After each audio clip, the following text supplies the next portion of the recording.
La temporada de rugby va llegando a su fin. El pasado sábado se disputaba la final autonómica sub-18 en la que se enfrentaban el CAO Valencia y el Valencia Tecnidex.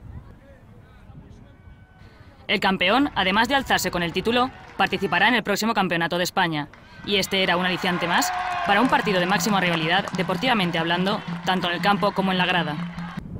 Comenzaron mejor el partido los jugadores del CAO, consiguiendo un ensayo nada más empezar el encuentro. Pero poco a poco el encuentro se fue igualando y el resultado al descanso era de 11-7 a favor del CAO.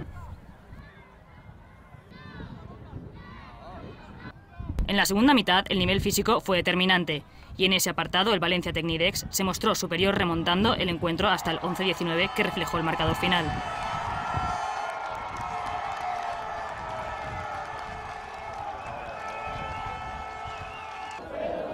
La victoria, por tanto, fue para el Valencia Rugby, mientras que el CAO se quedó con el subcampeonato. Sí, ha sido un partido que hemos empezado con muchas ganas.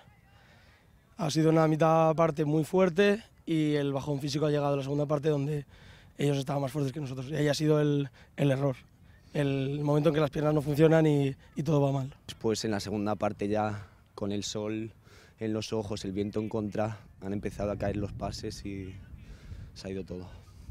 Pues me seleccionaron gracias a mi entrenador, porque es a base entrenador nacional, y él me ha abierto así bastantes puertas y no sé, supongo que con el juego y todo eso me ha llegado bastante bien la oportunidad.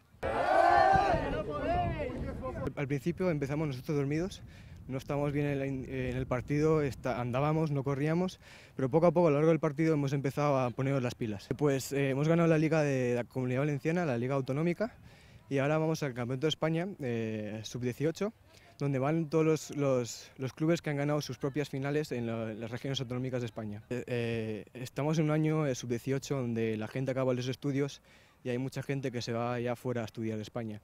Entonces hay individuos de este equipo que desgraciadamente van a dejar el rugby en España y van a jugar afuera, pero aún así seguimos el próximo año con el equipo de sub-20 e intentamos volver a ganar la liga el próximo año.